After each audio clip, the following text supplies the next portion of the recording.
Hello मित्रों, नमः संस्कृताय। आज हम लोग पढ़ेंगे सांख्य के अनुसार प्रमाण। तो सांख्य के अनुसार जो प्रमाण है दृष्ट मनु मानम आत्मवचनम। इस कथन से सांख्य 3 प्रमाण मानता है। दृष्ट मनुमानम आत्मवचनम कार्य नंबर 4 में इस कथन से सांख्य 3 प्रमाण मानता है। दृष्ट माने प्रत्यक्ष, अनुमान तथा आप्तवचन। सांख्य को भी 3 ही प्रमाण अभीष्ट हैं। त्रिविधम प्रमाणम इष्टम। इन्हीं 3 प्रमाणों के ज्ञान से ही प्रमेयों का ज्ञान होता है। प्रमेय सिद्धि प्रमाणाधि। अन्य आचार्यों द्वारा स्वीकृत प्रमाण क्या है? 4 वाक्य केवल प्रत्यक्ष प्रमाण के रूप में मानते हैं। बौद्ध दर्शन 2 प्रमाण मानता है, प्रत्यक्ष और अनुमान। सांख्य योग 3 प्रमाण मानता है, प्रत्यक्ष, अनुमान और शब्द। न्याय वैशेषिक 4 प्रमाण मानता है, प्रत्यक्ष, अनुमान, उपमान, शब्द। प्रभाकर मीमांसक 5 प्रमाण मानते हैं, प्रत्यक्ष, अनुमान, उपमान, शब्द और अर्थापत्ति। भाट्ट मीमांसक 6 प्रमाण मानते हैं, प्रत्यक्ष, अनुमान, उपमान, शब्द, अर्थापत्ति और अभाव।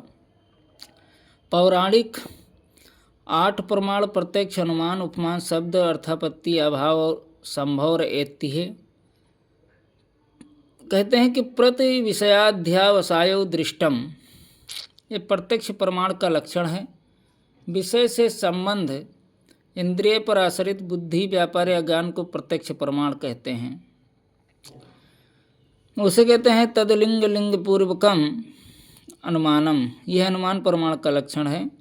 लिंग और लिंगी के ज्ञान से जो उत्पन्न होता है उसे अनुमान प्रमाण कहते हैं। सर्वप्रथम अनुमान के 2 भेद होते हैं, बीतानुमान और अबीतानुमान।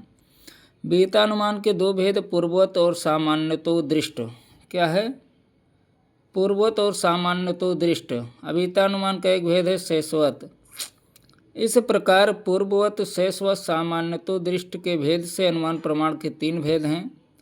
आप्त श्रुति आप्त वचनम, अर्थात आप्त पुरुष की उक्ति ही शब्द प्रमाण है। शब्द प्रमाण को आगम प्रमाण या आप्त प्रमाण भी कहा जाता है। जो जिस रूप में है उसको उसी रूप में कहना आप्त वचन तथा उपदेश करने वालों को आप्त पुरुष कहते हैं। सामान्य विषयों का ज्ञान प्रत्यक्ष प्रमाण से होता है और इंद्रियों से दिखाई न देने वाले अर्थात परोक्ष पदार्थों का ज्ञान अनुमान प्रमाण से होता है। मूल प्रकृति आदि का ज्ञान सामान्यतो दृष्ट नामक अनुमान प्रमाण से होता है। सांख्य के अनुसार वस्तुओं का प्रत्यक्ष 8 रूपों में नहीं होता। अत्यधिक दूर होने से, अत्यधिक समीप होने से, इंद्रियों के नाश होने से, मन की अस्थिरता से और सूक्ष्म होने से, बीच में किसी रुकावट के आ जाने से, सामान्य वस्तु में मिल जाने से, अपने कारण से उत्पन्न होने से। अतिदूरात् सामीप्याद इंद्रियाघातात् मनो अनवस्थानात् सौक्षम्यात् व्यवधानात् अभिभवात् सामान्य विहाराश्च।